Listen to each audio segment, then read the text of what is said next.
Welcome students. आज मैं शुरू कर रहा हूं मॉडल वर्ब्स की कड़ी को। और इस मॉडल वर्ब के तहत आज हम पढ़ेंगे वुड के बारे में। WOULD would. वुड एक मॉडल वर्ब है।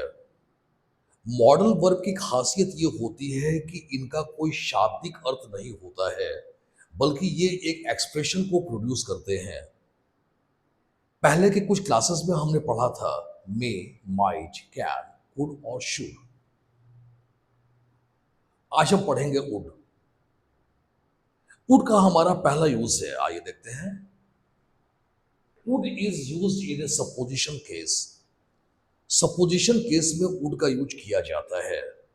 अब आप पूछेंगे सपोजिशन केस किसे कहा जाता है? What is a supposition case? Supposition का मतलब होता है कल्पना, इमेजिनेशन, जो वास्तविकता में नहीं हो। That is called supposition case. जब भी हम सपोजिशन केस की बात करेंगे, यानी कि इमेजिनेशन की बात करेंगे, वहां पर हम वुड का प्रयोग करेंगे। और इसका हमारा रूल होता है clause verb, if subject verb noun oblique adjective complement. Complement उसे कहते हैं जो किसी भी वाक्य को पूरा करे। कॉम्प्लीमेंट का मतलब होता है पूरक, वाक्य को पूरा करने वाला। और clause two, subject plus would, verb का first form, noun adjective complement. आपका पहला सवाल, ये क्लाउज क्या होता है? What is a clause? कई एग्जामिनेशंस में भी क्वेश्चन आते हैं 1 या 2 नंबर के। Define the clause and give 1 and 2 examples. English सीखने वाले हर व्यक्ति को इस बात की जानकारी होनी चाहिए कि इंग्लिश में क्लाउज किसे कहा जाता है। दरअसल clause is a part of a sentence. Clause जो होता है वाक्य का एक भाग होता है, लेकिन वाक्य का हर भाग क्लाउज नहीं हो सकता है। क्लाउज वाक्य का वो भाग होता है जिसमें एक सब्जेक्ट और एक फाइनाइट वर्ब हो। फाइनाइट वर्ब का हमारा तात्पर्य है मेन वर्ब। फाइनाइट वर्ब वो होते हैं जिसका फॉर्म होता है V1, V2, V3, V4, V5। Modal verb finite verb नहीं होते हैं। Remember that modals verb are auxiliary verbs, they are not finite verb. मैं क्लाउज को फिर डिफाइन कर दूं। Clause is a part of a sentence which contains one subject and one finite verb। यानी clause होने के लिए लाजमी है कि सेंटेंस के उस भाग में एक सब्जेक्ट हो और उसके साथ एक फाइनाइट वर्ब हो। अगर हम बात करते हैं पहले क्लाउज की, ये हमारा हो गया सब्जेक्ट और यहाँ पर वर्ब जो है ये फाइनाइट वर्ब है। और क्लाउज टू की बात करेंगे, ये हो गया हमारा सब्जेक्ट और ये हो गया हमारा finite verb. This is clause one and this is clause two. तो जब भी हम सपोजिशन केस की बात करेंगे, दो क्लाउजेस का यूज करेंगे। आइए हमारा पहला सेंटेंस है, if I were a king. यदि मैं एक राजा होता, I would build a palace, मैं एक महल बनाता। हमने यहां पर वुड का यूज किया। Example number 2, if she were a doctor, she would serve the society. अगर वह एक डॉक्टर होती तो वो समाज की सेवा करती। 3, if he were a player, यदि वह एक खिलाड़ी होता, he would play for the country, वह देश के लिए खेलता।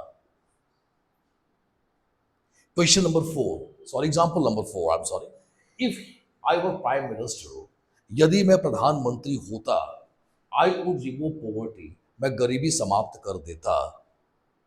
Example number 4, if I were you, अगर मैं तुम्हारी जगह होता, I would compromise with him, मैं उसके साथ समझौता कर लेता।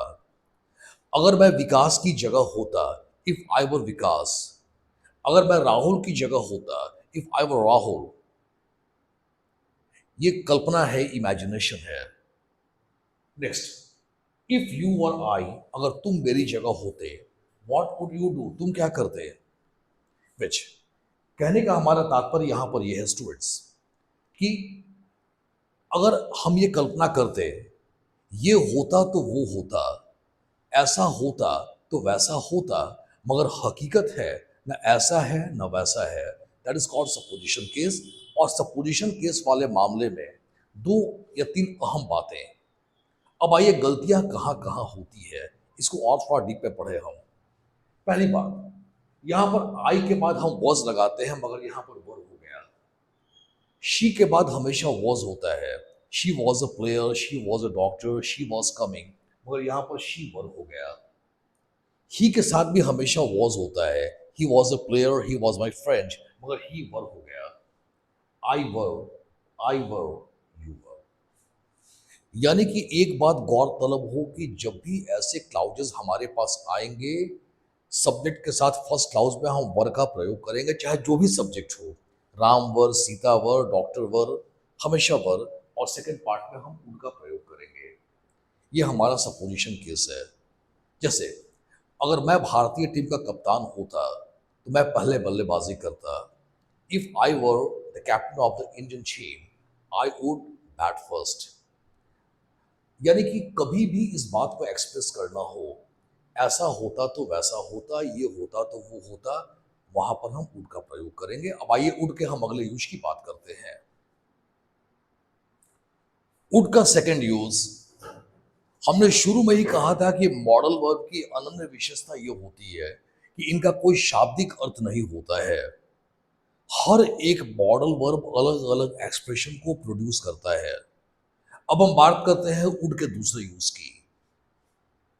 When any desire is expressed, जब कोई भी चाहत को व्यक्त की जाए, जब कोई भी ख्वाहिश जाहिर की जाए, विद द वर्ड काश, और उसमें काश आ जाए।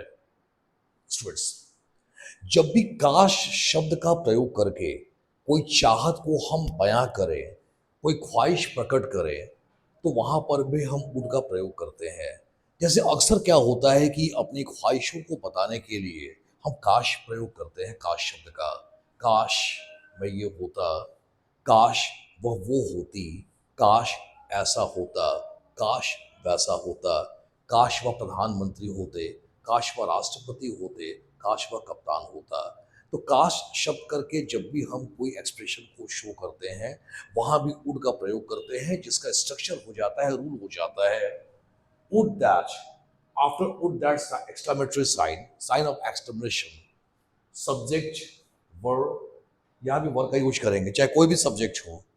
ही हो, शी हो, इट हो, दे हो, आई हो, यू हो, यानी हर सब्जेक्ट के साथ वर्ब का प्रयोग करेंगे, क्योंकि यह भी एक सपोजिशन केस है।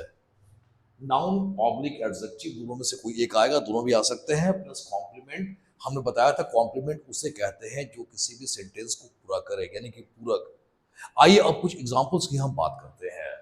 First, would that you were my friend, काश तुम मेरे दोस्त होते। Would that I were a king, काश मैं एक राजा होता। Would that she were a doctor, काश वह एक डॉक्टर होती। Would that the stars were on the land, काश तारे जमी पे होते। Would that Rohit were in a very good form, काश रोहित एक बहुत ही अच्छे फॉर्म में होता।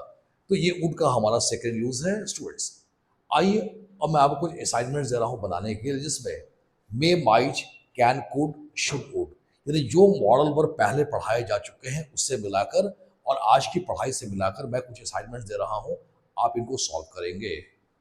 आइए अब असाइनमेंट की बात करते हैं। अब यहां से हम असाइनमेंट की बात करते हैं। Correct and rewrite the following sentences. आपने कुछ सेंटेंस दिए गए हैं, सेंटेंस के जिस भाग में एरर है आपको सही करना है और सही करके फिर आपको दोबारा लिखना है। करेक्ट एंड रीराइट, शुद्ध करें और फिर से लिखें। आइए मैं सेंटेंस को उच्चारित कर दूं। First, if he was a singer he would be very popular. Question number two, if I were a rich person, I will buy a car. Question number three, would that I was a bird. Question number four, would that she was a successful lady. Question number five, why I should tolerate injustice. Question number six, you should go there yesterday. Question number seven, It can rain in hilly areas. Question number 8. Work hard lest you may fail in examination. उम्मीद करते हैं आप इसको सही solve कर पाएंगे. Thank you very much for watching me students.